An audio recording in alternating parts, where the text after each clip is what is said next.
Chapter 7. The bonds we share.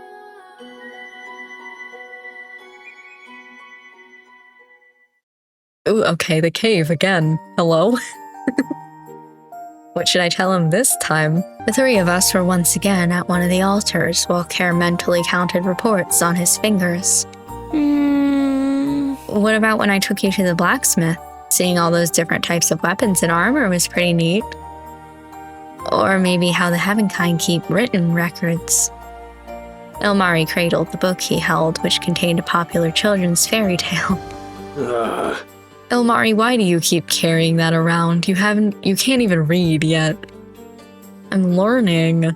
How many more visits or trips do you need to make anyway, Care? You're getting close, right? Something like that. Almost there, just a few more trips. I'm not sure you need to do this at all. Maybe you only needed like one, maybe the second one, but honestly, I don't know. I'm starting to get suspicious. Your master sure is vague. I hope Master Bedros isn't just stringing Care along indefinitely. Care glowered and we instantly hushed up, but exchanged sly smiles when he turned his back. Wait here. Or you as well. But I was the guest of honor at all your little reports before, and you were getting better at them too. Although I wish you would stop hinting about how you would like to go see a battle tournament in action. I'm not accepting those postings, and that's final. Care grumbled some more, but left anyway. I waited behind with Ilmari, who perused the book despite the low lighting in the cave. I unsheathed my sword and began some practice swings. My footsteps echoed softly through the tunnels as I readjusted my stance every so often. The blade sliced through the air and I paused momentarily to look at Ilmari. Hey, Ilmari, do you think Care is hiding something? Possibly. And you're not the least bit interested in knowing? He closed his book and sighed contemplatively. I'm sure he has his reasons. He's gruff, but he's a good person deep down and straightforward. Does it bother you that much? I thumped my chest with a fist. Right! Of course it does. A knight is honest and forthright, and I value those virtues. Ah, yes, the virtues. You know, for someone highly interested in Heavenkind culture, you sure don't ask me much about knights. Well... Although you're very passionate about the subject, I wouldn't want to bother you too much. I sheathed my sword, my eyes filled with determination. But it wouldn't be a bother at all. I would love to tell you everything there is to know. Oh. His ears perked up and he glanced down the tunnel. Oh, he's done. He should be here soon. Sure enough, Care re-emerged, proclaiming that the conversation with his master had ended on a high note. Let's go. Okay. What'd you tell him this time? About the time when you and Ilmari... Oh. What about me? You actually mentioned me? We both glanced at Ilmari in bafflement. He immediately piped down. I'm sorry. I didn't think Care would ever bring me up. Why wouldn't I? We've been together long enough, and you're supervising me. That is fair. Why would Ilmari be, quote-unquote, supervising if Care's little quest to talk to the statues wasn't real?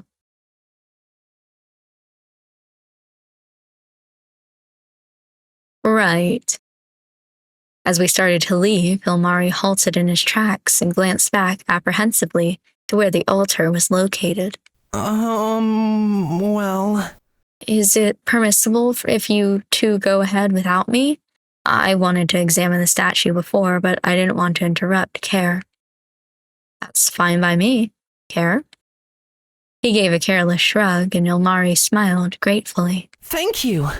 I'll see you later. He vanished down the tunnel, and Care rubbed his chin and thought. Hey, Aura, do you think Elmari isn't telling us something? Oh, 100%. There's two things he's not telling us. What do you mean? Elmari wouldn't hide things from us. You know how he is. I guess. I ushered Care towards the entrance and thrust some coins into his hand. I'll stay here. You go ahead and reward yourself with some apple tarts. There's enough for you to buy 5 of them. He jingled the money disappointingly. Just 5? That's more than plenty. You shouldn't indulge in sugar-coated pastries so much, or you'll be the first dragon with a cavity.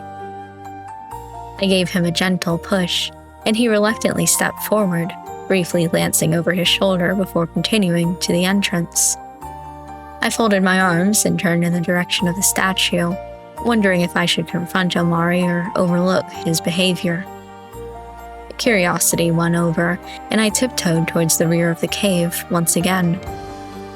What's the point of trying to eavesdrop?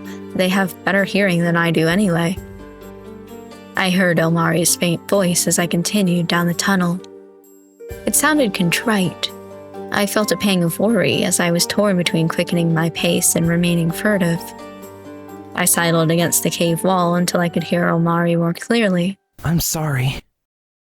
Master Kaya. I leaned over, carefully eyeing Elmari. I half expected him to be kneeling like Care usually did, but instead he stood straight with a rigid back. He resembled a child being reprimanded for running off into the forbidden woods after a stern warning not to. He nodded solemnly, arms hanging limply at his sides. Oh. What? But it wasn't anything. I didn't think it'd be that serious. I'm merely an apprentice. I know it was imprudent of me. Yes.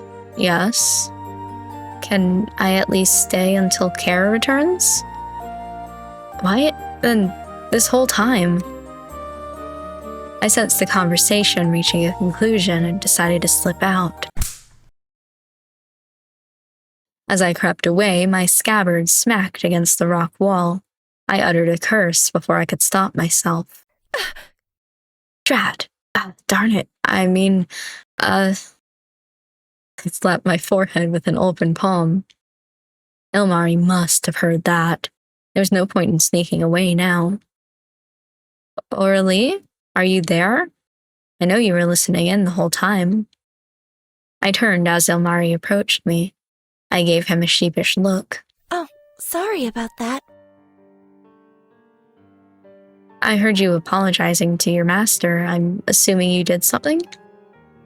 He shuffled nervously and rubbed his upper arm. Well... Yeah, she wasn't impressed with me at all. When I said I was sent to watch over Care, I lied about that. So you were never actually ordered to supervise Care? Right, I basically ran away and joined you. Now it makes sense why you were avoiding those altar visits. But why would you need to? Because it's not fair. Elmari's tempestuous outburst left me stunned, and his voice echoed throughout the tunnel. His hands trembled, and he clenched a fist so hard that his knuckles turned white. It seemed as if all the frustration and bitterness he had concealed were finally beginning to surface. Why did he get to go? No, he was forced. While I was willing. I studied the Heavenkind language, observed as much as I could, practiced the transformation spell, and yet he's the one who got sent. And Care doesn't care. He's not interested in Heavenkind or building a rapport with them. He quivered, visibly. He'd probably felt ambivalent towards Care for quite some time, and yet had never expressed it. I couldn't bear to see him so upset. I stepped forward and embraced Elmari, drawing him close. He shifted in the hug and rested his hands against my back, burying his face into my shoulder. I scrambled for something that could reassure him, but my mind was blank. It's okay. I'm sorry. It's not like me to begrudge someone, and I'm tired of feeling this way. When Master Kaya mentioned what happened between Care and Master Bedros, I was envious and decided to see for myself. After Care casually asked if I was sent, I instantly saw an opportunity, so I said yes. I'm sorry I never told you both. I guess I was worried that if you found out, you wouldn't want me around anymore. I playfully ruffled his hair. Oh, please, like we would do that. Care might. I wouldn't let him. I could feel his shoulders shudder as he chuckled against me. Master Bedros is very open-minded about Heavenkind, but Master Kaya is too wary. I begged her multiple times to send me as a representative, but she kept saying I wasn't ready. My heart sunk since I could relate to that, constantly being told how one wasn't prepared. I reluctantly parted from Ilmari, but gave both of his shoulders a reassuring squeeze. Maybe she was concerned about you. I could be wrong, but maybe she thought you weren't ready because you would get too emotionally invested or attached. I would not. He meekly quieted down, but then reflected on the comment. Well... Maybe. I admit I tend to rely more on my feelings despite trying to be more sensible. I also get distracted a lot, and I'm too nosy for my own good. If I'm trying to help build a relationship between Dragonkind and Heavenkind, I need to be more rational. I don't know how Care treats everything so objectively. Objectively or with indifference in general. We chuckled. So what happens now? Will you be ordered back or will you be allowed to stay? He sighed despondently and pressed his pointer fingers together. I'm allowed to stay until Care returns. However, when I get back, punishment will be severe. I didn't think it'd be that bad, but... What? No. Why? Why will they punish you? I'm a knowledge keeper in training. I don't even specialize in anything yet. I just have the basics. However, a future knowledge keeper running away is, well, think of it as someone being responsible for all the books vanishing from the library, and it's the single source of knowledge people have access to in the city. Yeah. Oh, a lot of important things would be gone. Culture, art, literature. A knowledge keeper's responsibility is to inform other Dragonkind, therefore they stay enlightened and pass knowledge on to their kin. And to make sure detrimental knowledge is only imparted wisely, since it could be used against others. My action could be viewed as treachery. He forced a small smile to comfort me, but I could tell he was extremely nervous about the consequences. Don't worry about it, Orly. This was my decision. I have no regrets. All right, but if there's anything I can do to help, please, let me. Or let me know. I didn't read the no until the last second. I'm sorry you felt like you couldn't tell us. I don't want you to be burdened with all this on your own. Thank you. Besides, I should start acting more rational. I've let my emotions get the better of me regarding certain... It's nothing, Orly. Oh, well, it's something, but I need to talk to Care first. Don't worry, I won't press you about it. I trust you, Ilmari. I flashed him a genuine smile and his cheeks flushed modestly. And I'm sure Care trusts you too, even if he doesn't like admitting anything. It was then we heard a loud sneeze, followed by Care's gruff voice. What are you two still doing here? That's not how he said it, but that was the general gist of it. Care, I thought you were going to get apple tarts. I already did that. I'm still hungry. Hope I'm not coming down with something. He rubbed his nose, then urged us to follow him outside. Ilmari and I exchanged amused glances, and I gave him a pat on the back. Good luck with the talk. Thank you. We'll see how it works out. I doubt he'll try to chase you away at this point. You two seem to get along now. Once we were in the open air, I fished out some more coins and thrust them into Omari's hand. Here, you know what to do. I gave him a sportive shove to urge him onward, then waved to Care. I have some errands to do. You two have fun without me for now. Care shot me an inquisitive look, but said nothing. It wasn't too unusual for me to run off to the guild headquarters or squeeze in some solo sword training. Come to think of it, all I had to do was announce I was doing night training and they would respectfully leave me alone, quickly. I might as well do that anyway. I mentally wished Elmari good luck and left on a different path.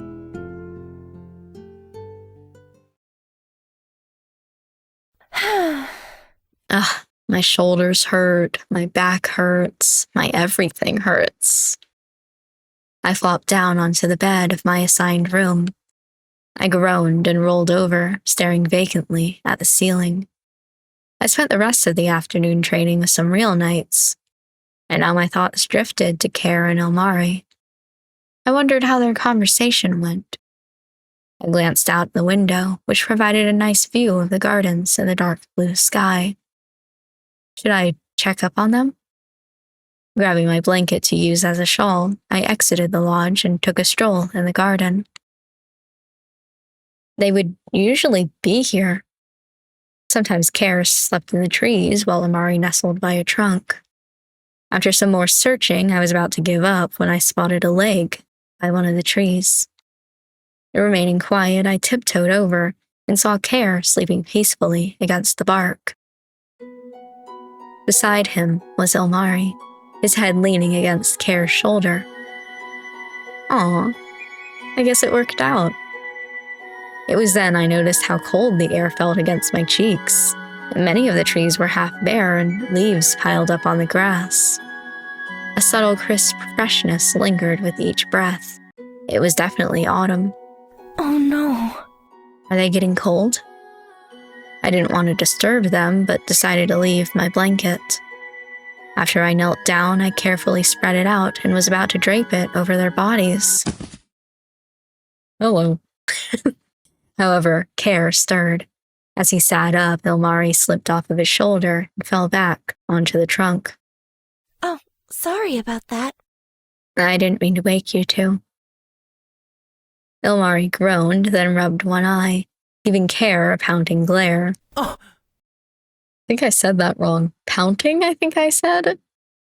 Pouting. Ow, what was that for?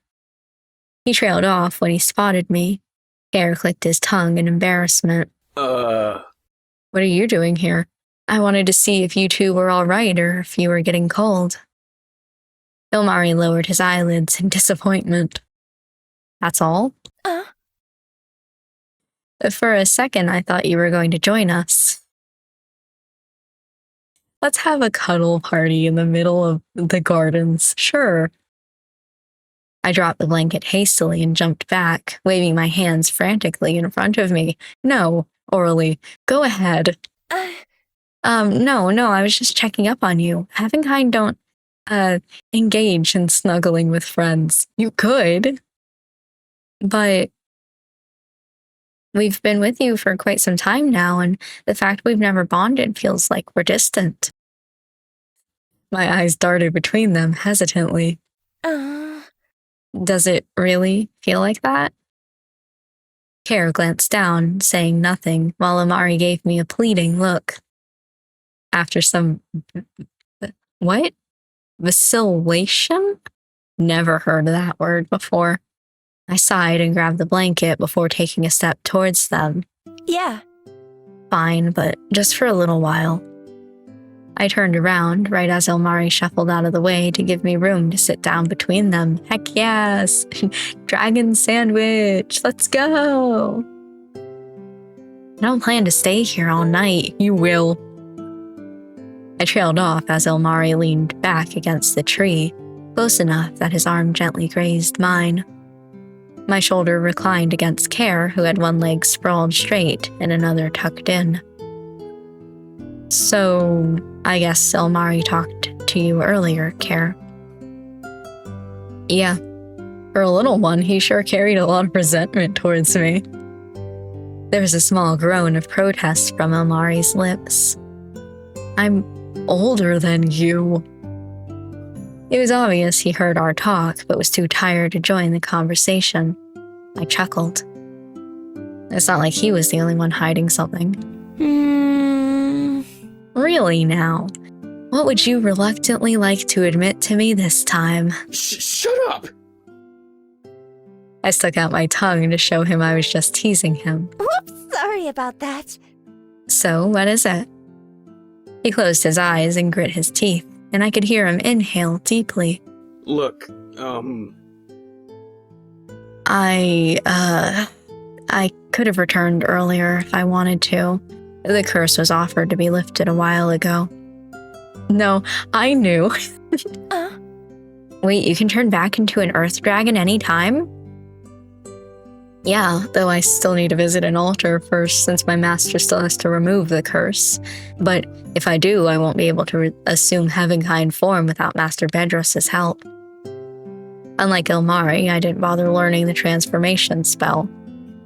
And of course, he probably wouldn't transform me a second time, not after I refused to return right away. Oh no. Wait, so both of you are in huge trouble now? He suppressed a chuckle. Something like that. Then why aren't you going back? There's no reason for you to stay here anymore. Aura. leave it to me. I'm not returning until Omari is satisfied learning about Heavenkind culture and until you become a knight. That is the nicest thing Care has ever said this entire game. Oh my god. I want to see it. You as a real knight. Wow.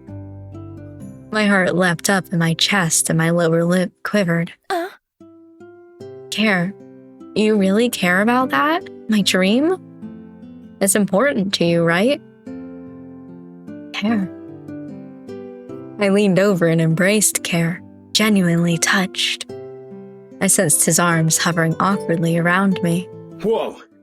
What is this parasitic gesture? What are you doing?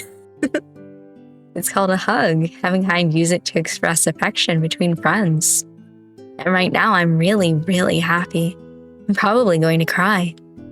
Please don't cry. I never know how to act when that happens. And what does one do in reply to this hug? Usually hug back. I felt his arms waver before they enveloped my upper back. Where is my CG? We remained in this position for a few minutes. Care gently nudged my forehead with his before pulling away in embarrassment. Where is my CG?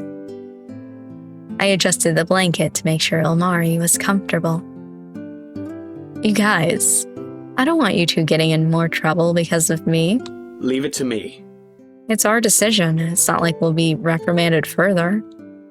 We'll remain with you until you return to Barry, at least. Thanks. It felt strange. Just the notion of them leaving seemed far off, and I realized I had never really thought about it until now. I closed my eyelids and nestled against Care's arm, while one hand rested on Ilmari's shoulder. These two. They're both wonderful friends. Why is this the only option that I'm getting? It kind of feels weird. I let out a small chuckle as my eyes drifted between their sleeping faces. How did these two become so close to my heart in such a short time? I let out a happy sigh, extremely thankful that I had met both of them. I guess I could remain here for a few more minutes. No, you're falling asleep with them, 100%. Oh? Chapter 8. I thought there were only 7 chapters. Okay. I don't know why for some reason I thought there were only 7 chapters. Once again, I stared at the bulletin board, trying to find something, anything. I could tell it was nearing the end of fall because the herb gathering postings were gone, along with the farm help. I want to be a knight before the postings are all requests for shoveling snow. Come on, something, anything. Another battle tournament? No, if I give in to that, Care wins. It was then I noticed the posting that recruited both knights and knights in training. I hastily snatched it up, almost knocking down other postings in my rush. Another escort mission. Haven't done that since we left Barry. Merchant Ventures? Name sounds familiar. Oh, it's a delivery to Norvale. That's pretty far. Swaying back and forth, I weighed my options. On one hand, it was a good opportunity to mingle with real knights. On the other, it meant leaving Oliver. I wondered whether my friends would be up for another long journey. I reread the posting multiple times before zeroing in on the deadline. Pretty soon. I don't like making snap decisions without Care and Omari's input first. Maybe if I hurry, I could. The receptionist, who leaned over with one elbow on the table, raised an eyebrow, amused by my indecisiveness. I showed the posting to her, hoping for a second opinion. What do you think of this? Oh, this one. It'll definitely earn you some points towards your graduation to knight status. You're pretty close, too, and this is a high-ranking request. Actually, you know if you accept that posting, you'll most likely be knighted.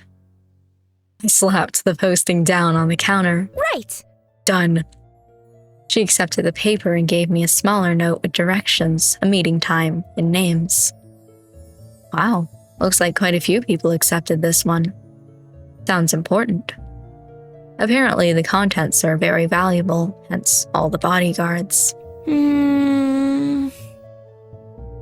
There was something nagging at me, but the excitement of accepting such a critical task made me giddy. I practically sprinted out of the guild in the direction of the gardens, hoping to find Care and Omari there. To Norvale, huh? I don't know, Orly. Yeah. It's a little out of the way, but it will be a good experience, and we'll see a new town. I think they specialize in mining and all that. I'm sure the dragon altar there would be impressive. Not that you need to see them anymore, Care. I don't care. Omari. What was the merchant company again? Merchant Ventures? A dark expression flickered across Omari's face. Is that the same group we escorted when we left Barry? Oh, you're right, we did help them before. Are you concerned it will be dangerous again? Don't worry, there'll be even more bodyguards this time around. However, Omari frantically shook his head as I explained. It's not that. When we escorted that carriage, and when that box fell, I saw its contents. I'm pretty sure it was dragon remains. That's what I thought. A tense atmosphere engulfed us, and it took me a moment to register everything. What? No. That can't be. Are you absolutely positive? The hell? And you didn't tell us or our masters? Keeping something like this secret is... Hear me out. I know I shouldn't have remained quiet about it. At first, I thought I was wrong. I've never stumbled upon dragon remains myself, and I'm not that familiar with Serapes. But the feathers, the bones... I knew if I reported this to Master Kaya, we would both immediately be ordered back, even if I was just guessing. No exceptions. I was selfish. I didn't want the journey to end so abruptly. I'm sorry. My master was right. I wasn't ready to be a representative for Dragonkind. If I hope to build a better relationship between our races, I shouldn't disregard acts like this. Care peered at me dubiously. You had no idea something like this was going on? What? No. None. I wasn't aware of this at all, I paused, realizing I treaded on delicate territory. Foul implications aside, is there something wrong about possessing dragon remains? What a sentence, Orly. Care and Omari stared at me as if I had uttered a blasphemy in the church. I glanced down in chagrin. No one should be possessing dragon remains. Well... What he means is, when a dragonkind dies, their body eventually returns to Ishtera. Earth dragons become mountains, Arius become the rivers and lakes, which is why we prefer to die in peace, where no one can find our remains. It's sacrilegious to disturb them, and any dragonkind that accidentally discovers them will immediately avoid the resting place. I highly doubt that Heavenkind got a hold of those remains with a dragonkind's blessing. No, a dragonkind can't return to Ishtera if their remains are disturbed. So those people acquired the remains through furtive means. Maybe it was an accident. You did say even dragonkind can stumble upon them. Maybe the merchants had no idea those belonged to dragonkind. Care glared at me accusingly. Ugh. Are you defending them? What? No. I mean, I'm trying to make sense of all this. I don't think my people would do something that disrespectful. At least, I'd like to believe that. We don't have much to go on. Now I could see why Ilmari was so hesitant bringing the box's contents up earlier. Too many questions and not enough answers. Everything regarding this was unsettling and ominous. I glanced down at my note, then saw the palace, the place and time to meet the carriage. Oh, it will be leaving soon. Oh. You're still accepting the quest? Orly, I don't want you getting involved with merchant ventures. Please, reconsider. Hare placed a hand on Ilmari's shoulder. Let her do what she wants. Damn.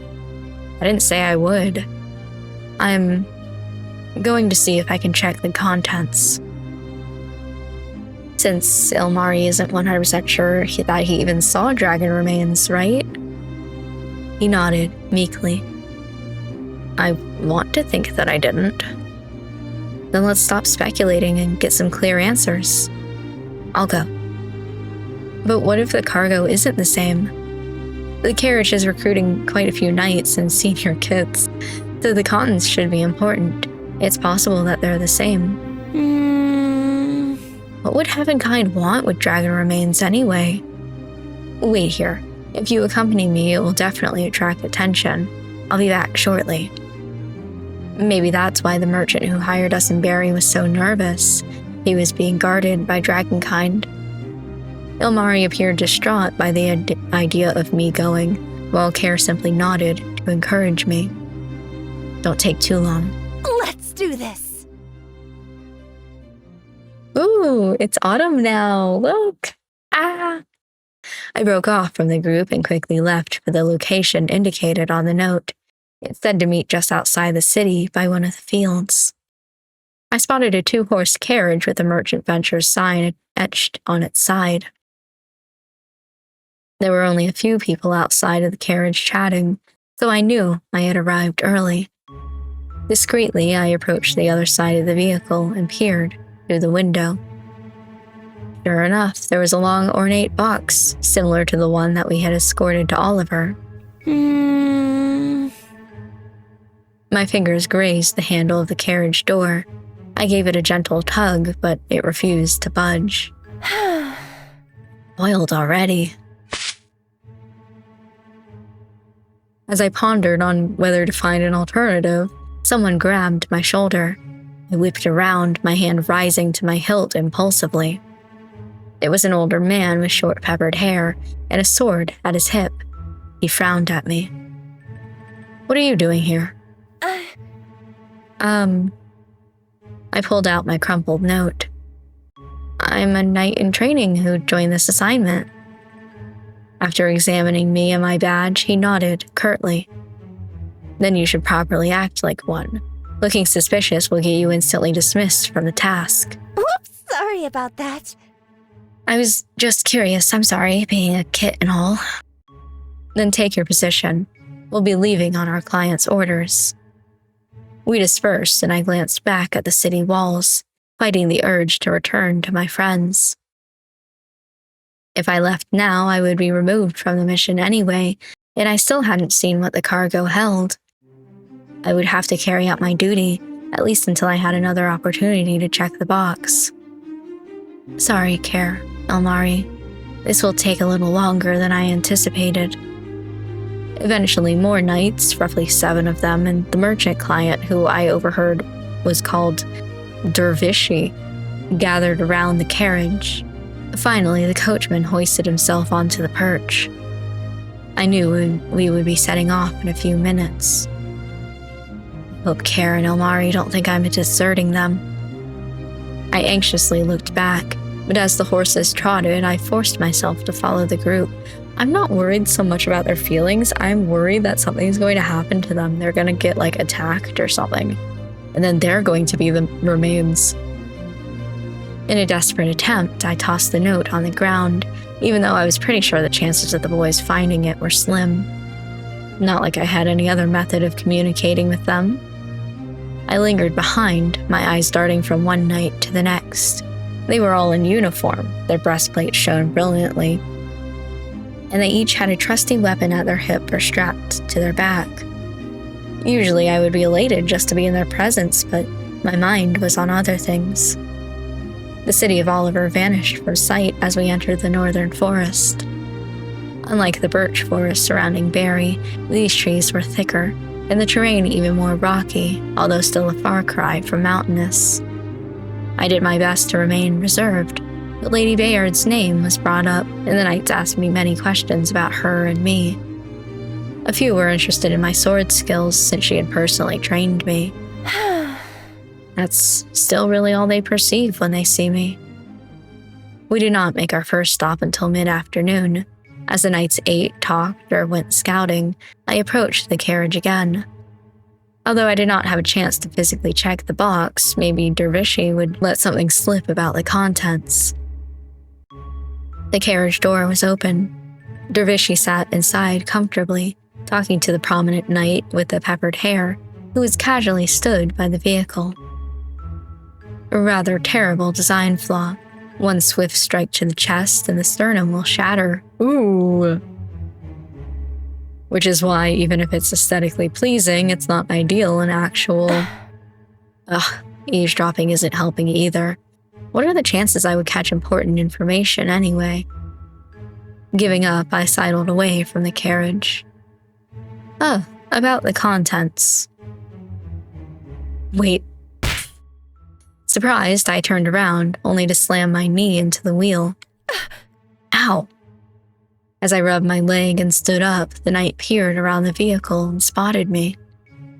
Did you need something? Whoops, sorry about that. No, I was just going to ask how much longer break would be. No more than 10 minutes. Relay that to the others. Right, I'll do that. I gave an awkward salute and hobbled away, berating myself for that lost chance. I didn't even feel like passing on the message. Instead, I just wandered off while I tried to clear my thoughts. Eavesdropping hadn't worked, the box was already under constant surveillance, and I doubted asking directly would help. It's harder than it looks. The bushes beside me rustled, and I automatically drew my sword and pointed it at the leaves. I heard a small cry of protest. Oh. Your reflexes are scary, it's just me. I blinked and lowered my sword. Hello, Elmari.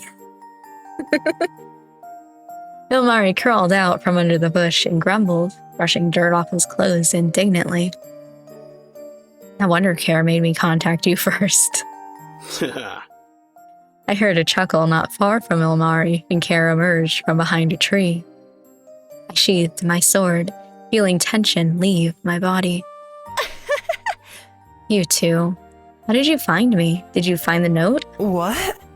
Note? Elmari glanced at Care, who shrugged. No, we just asked how to get to Norvale, and this is the main road everyone uses.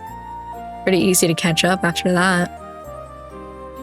Were you able to ascertain the box's contents? I shook my head, sadly. No, I've attempted multiple times, but there's been no real opportunity. You had all day, too. Hey, you try to be discreet when surrounded by 9 people, most of them armed.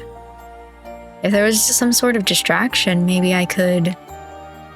The 3 of us all fell silent as we pondered. Bring it. I say we just pose as bandits and confront them.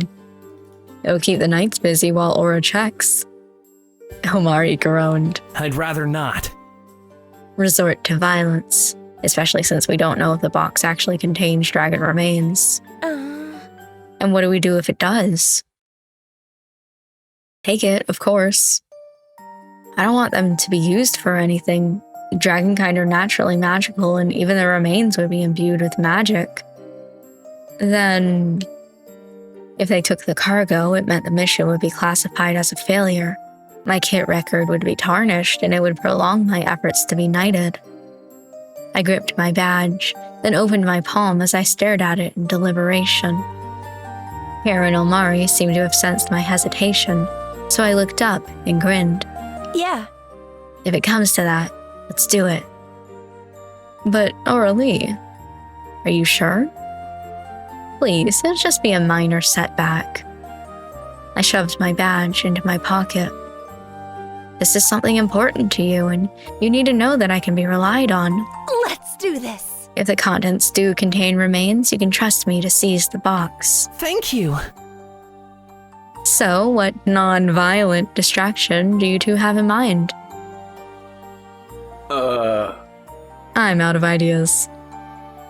Of course. Ilmari, how versatile is your magic? Of course. I could create a thick fog. It will limit their vision and you can sneak around better.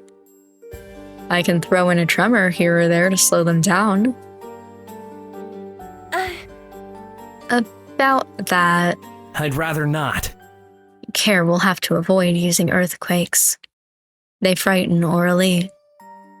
I cringed, not wanting that to be blurted out openly. Care stared at me in shock, followed by remorse. The whole time? I had no idea. It's fine, Care. I didn't want to bring it up.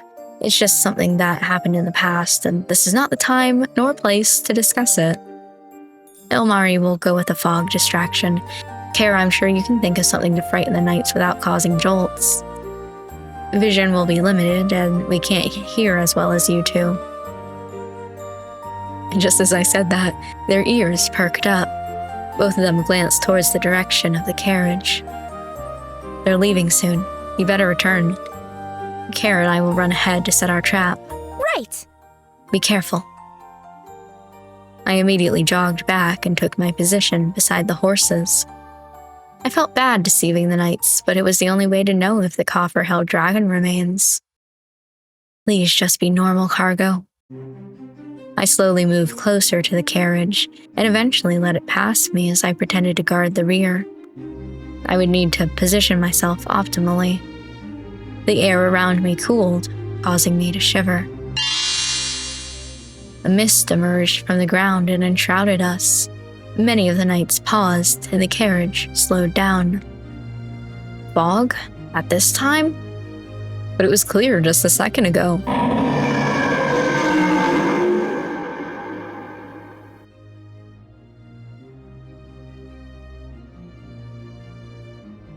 Part of me wants to assume that was Ilmari because he can transform and Care can't. But also it would be really cool character development if Care figured it out. Something rammed into one of the knights and they instantly vanished into the mist, causing the others to panic. Was that a ghost? Yeah, sounded exactly like a ghost. Whoa, effective. Swords drawn, the knights formed a tightly knit group to defend themselves. I took this opportunity to dash into the carriage and throw open the door. I heard another thud, followed by a scream. Dervishi huddled on the seat when I barged in and I tugged on his arm. It's not safe here. You need to get out of here now. Out of the corner of my eye, I spied the box on the floor. I yanked on Dervishi's arm again and he reluctantly got out. As soon as he was outside, I dove inside and shut the door. Hey! Whoops, sorry about that. I snatched up the box and proceeded to exit out the other side, or tried to until I realized the door was locked from the inside.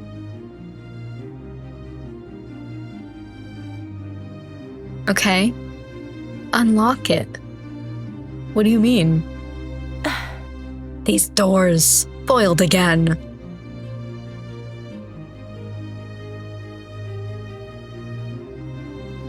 If you're inside the carriage and the door's locked from inside, just unlock it. Infuriated that my plans were being thwarted by wooden barriers, I pushed open the other door, nearly smacking the client in the face as I slipped out. Sorry again. He saw that I had the box and his eyes widened in outrage. Traitor! Thief! I ducked and darted around the carriage, alarming the horses as I headed straight into the thickest part of the mist. I heard the knights scrambling to find me as Dervishi screamed orders at them.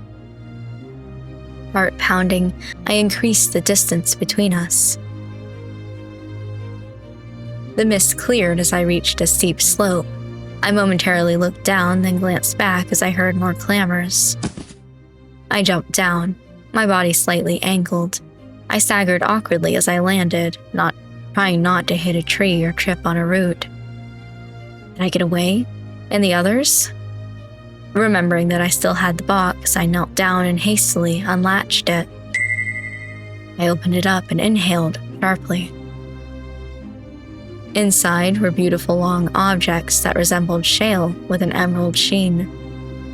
They were exactly like Care's ears. Underneath were hard flint-like stones with beautiful grooves and ridges. Scales? Oh no. This is bad. And it was possible this wasn't a one-time delivery. If the first carriage had also carried dragon remains, this could be a full-fledged underground trading route. How long had this been going on? How did the knights not know? Wouldn't they check the contents? Unless...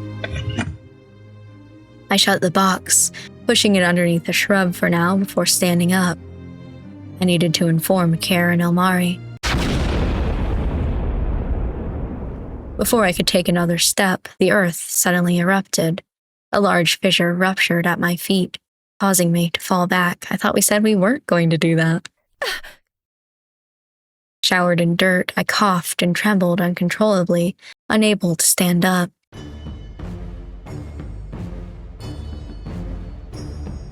Not so reckless now, are you?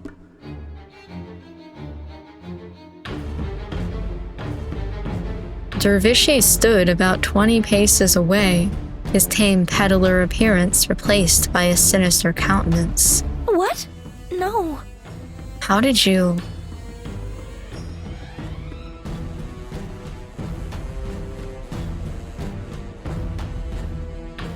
Casually resting on his shoulder was a mace, decorated with spikes that resembled hard tissues, namely bones and oversized teeth.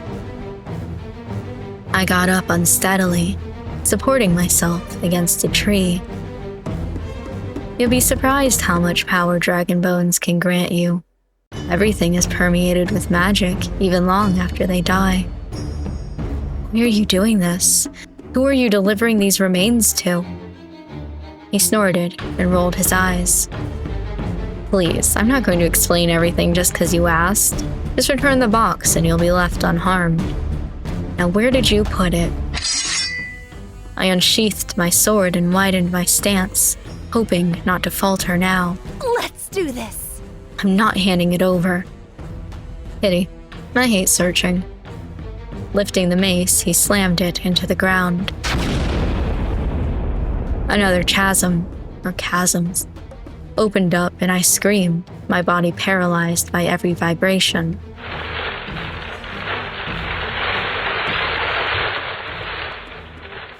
It was then that I heard a loud creak behind me. I glanced up in terror. One of the trees became unstable, and it groaned as it started to lean heavily. Dervishi pointed the mace at me threateningly. Move, and the next attack will crush you. I stood up but stayed in place. My legs felt so weak I probably couldn't walk if I tried.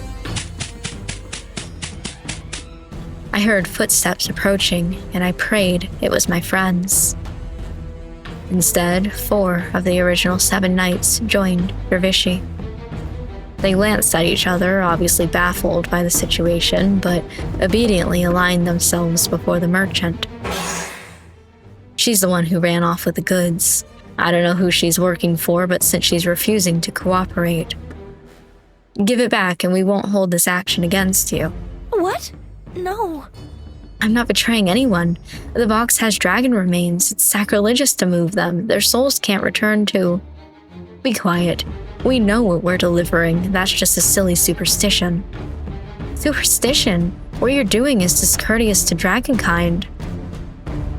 Aren't you a kit? I am a kit. Nice to meet you. Why are you disobeying orders? Do you want to throw away your chance at becoming a full knight? One of the other knights sighed and tried speaking to me more gently. Don't you think you're being too impulsive here? You're obviously young, with a lot of pressure to your name. Don't do something rash and tarnish Argent Belair's reputation with your disloyalty. It's our duty as knights to carry out our mission with the guild, in clients' best interests in mind. No, what I'm doing is more important. This is for both Dragonkind and Heavenkind's sake. Let's do this. I'm not surrendering those remains. Sensing that my resolve would not yield, the knights brandished their weapons at me. Then I'll just report to the guild that you got caught in an unfortunate accident. Smirking, Dervishi slammed his weapon into the ground 2 more times. Each shock washed over me, rendering me motionless. There was an ear-splitting crack as the tree began to topple. Oh. Aura! Ilmari's desperate voice suddenly shifted into a growl, and a large turquoise body sailed over me. A section of Ilmari's long neck slammed into the thick trunk as he halted its fall. His tail thrashed as he roared, straining against the weight. Ilmari was a water dragon. He couldn't move on land effectively, and he had essentially pinned himself to protect me. Ilmari. His large face turned to me. His expression was unreadable in dragon form, but I sensed his concern. I'm fine, and you were right about what that box contained. The knight seemed to waver, intimidated by the dragon's presence. Slay that dragon. Consider this out of self-defense. Dispense? What am I dispensing? Consider this out of self-defense, and you will be paid tenfold for its corpse. Don't be scared. Look at how helpless it is. Ilmari snarled, but his only real weapon was his teeth and tail, and he was immobile. He couldn't transform back either, else he risked being flattened by the tree. Where was Care? I altered my stance, inviting the knights to take me on. With numbers on their side, they advanced towards me until one of the more impatient ones broke from their position. I dashed forward, swinging my sword as it met the first knight. She parried and thrust her sword forward. I sidestepped, but had to duck as an axe soared over me. Wait, knights are supposed to fight one-on-one. Ah! I spun around and kicked the axeman in the back of the knee. I knew I dealt with warriors more experienced than me. Maybe I could hold my own in an individual fight, but my minor victory was short-lived when I felt a hot pain sear my left arm. I hissed in pain, realizing that I had received a shallow cut from a blade. Blood trickled below, or down my elbow. That moment of hesitation left me open, and I barely blocked another attack. The axeman and swordswoman were overwhelming me, and I frantically tried to keep them at bay. With each swing, their weapons drew dangerously closer. Each blow reverberated up my sword arm. More blood spilled as the steel blade bit into my torso, and I cried out. Ilmari's roar was deafening, and suddenly the axeman was hit with a full blast of water, causing him to topple over. Orly, stay near me. His guttural voice startled me since I had no idea he could talk in his dragon form. Looking back, I saw Omari urgently stretch his neck out in an attempt to shield me, his fangs fully bared. I retreated closer to him as my 3 opponents surrounded me. One sprinted towards Omari, who was focused on another knight, aiming his sword at the dragon's neck. No! I blocked his attack, trying not to buckle under the strain. Forcing my whole weight forward, I managed to push him back. There you are. I heard swift footsteps a second later, and the knight I fought suddenly flew back from a hasty punch. Care. He flashed me a confident grin. Bring it. Sorry, I was preoccupied with a few others. There will be no reinforcements after this. That's good. 2 down, 3 to go, including Dervishi. Care spotted Ilmari, and his face flickered in pain. I gestured to the merchant and his mace. Care, stop him now. That weapon causes earthquakes. Care charged ahead, but the swordswoman blocked him. The other knight, who possessed a flail, focused on me. Although the flail's range was short, its battering power was enough to make me wary. As I dodged an attack, I stepped back, and my foot found nothing but air. Tumbling, I dove to the side to avoid falling into the chasm, leaving me vulnerable. Before I could roll away, the dirt beside me burst as the steel ball slammed down inches from my head. Discarding my sword, I grabbed the chain before the knight could raise his weapon and wrenched it out of his grip. He stumbled towards me as I rotated to my back.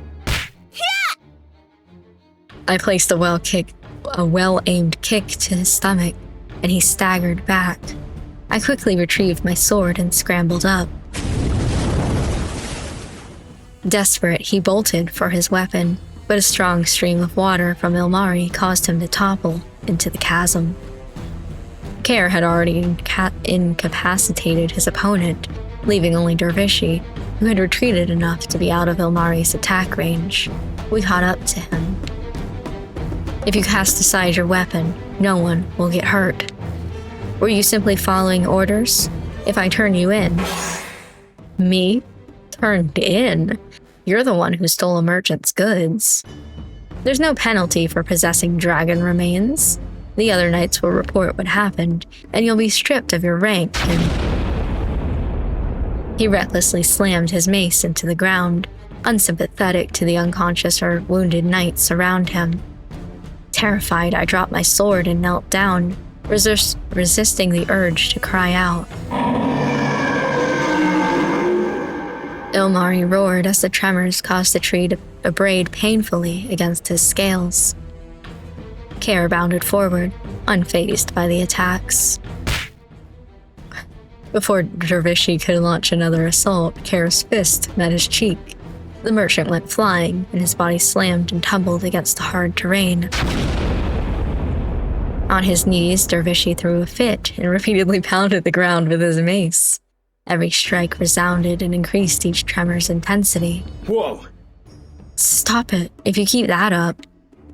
Care had to leap away before the ground nearly swallowed him up.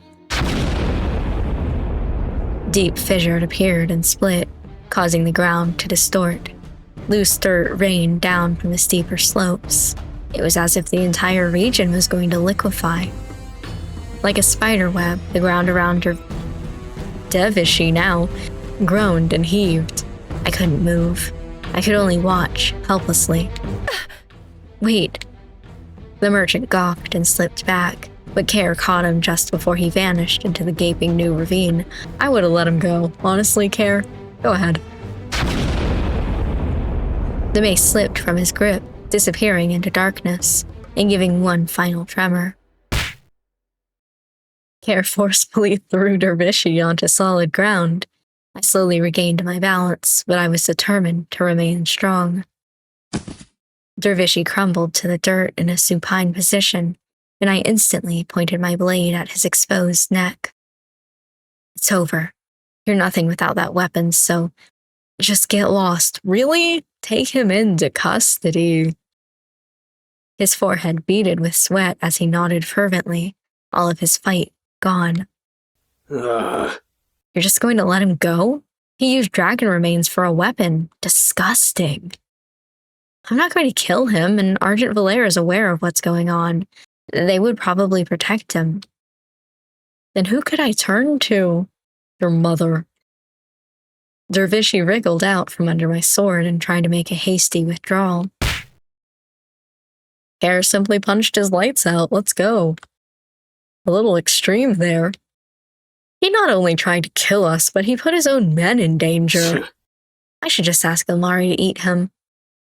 I don't think he'd agree to that. By the way, Ilmari's fucking dying. A distressed roar caught our attention. Oh, speaking of him, Ilmari. Forgetting about the merchant, we hurried back to where Ilmari was. Care surveyed the situation and ran under the trunk, positioning himself close to Ilmari's neck. You really don't do well on land.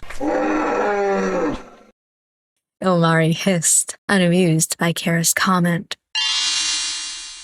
With a heavy hoist, Care pushed up the trunk with exceptional strength. Mist formed around them. As the tree crashed back to the ground, I scrambled to Ilmari's side. He was kneeling down and moaning.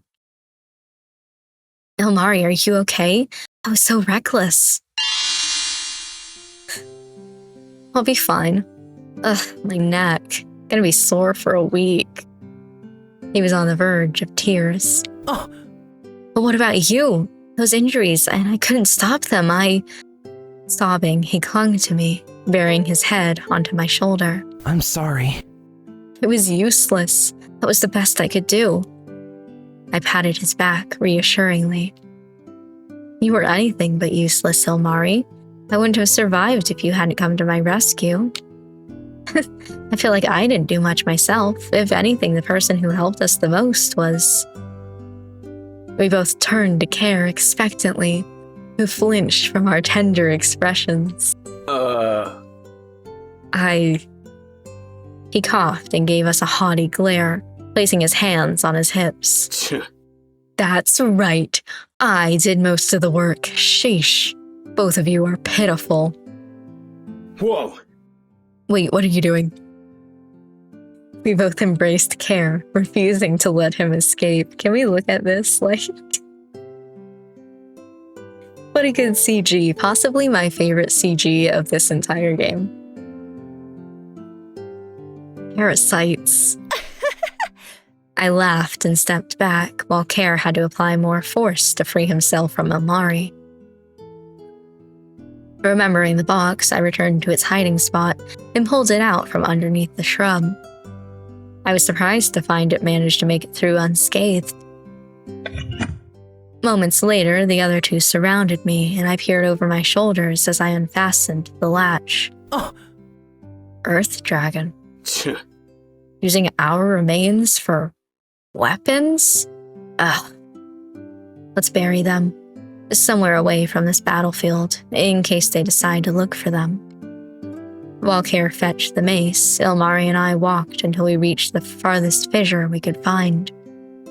We were surprised by how much the region was affected by the mace's powers, and Care worked diligently to pry the remains from the weapon. He tossed them into the chasm. He then picked up the box and emptied it over the fissure. He placed an open palm on the soil, and I stepped back, preparing myself for one of his abilities. The ground trembled slightly as debris and soil loosened, filling up a section of the rupture. When it was over, I sighed, feeling utterly exhausted. Had enough earthquakes for one day. I'm completely shaken up. I mustered a weak giggle when Ilmari groaned. Having kind humor. Bad. Care wiped the dirt off of his hands. What now? I grabbed my knight in training badge and glanced at it. With a dismissive wave, I tossed it to the ground, surprising them both. Oh.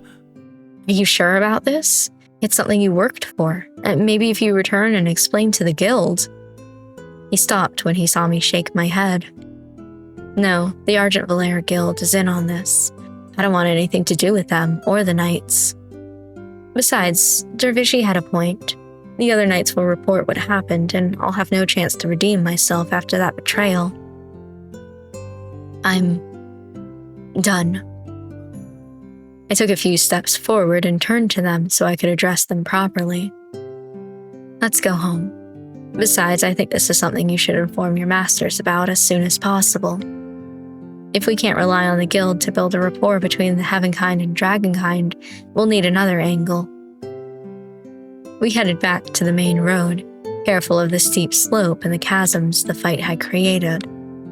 The carriage was gone, and we saw no other knights. Kerr explained that he had managed to drive them off, which was why it took him a while to come to our rescue. Without my knowing, I started to linger behind the two, my feet dragging slower with each step. The other two noticed and turned, worryingly. Are you okay? Aura? I chuckled in an attempt to ease their worries, but the tears appeared anyway. Yeah. I'm fine. If anything, I feel like a huge burden was lifted off my shoulders. But it still hurts. I wanted to be a knight for years, and now I'm accepting it will never happen. It hurts so hard. My shoulders shuddered and I covered my face, feeling pathetic and worthless. I sensed someone standing before me, and I glanced up. Kerr glowered, unimpressed. He gave me a light smack to the forehead. Ow, what was that for? Kerr. I rubbed the spot indignantly.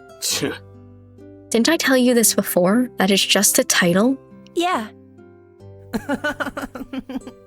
Knights are supposed to help those in need. I think a certain someone has already been a knight for a while, in spirit anyway. And in the end, you did the right thing. We can't thank you enough. Thanks. As we walked, I expressed concern over being sought out, and the others reassured me that nothing like that would happen. I did uncover an unsettling activity that would need to be confronted after all. They would seek protection from other dragons to watch over Barry, and my heart sank when they avoided the notion that they would be the ones guarding. Guess they still had amends to make.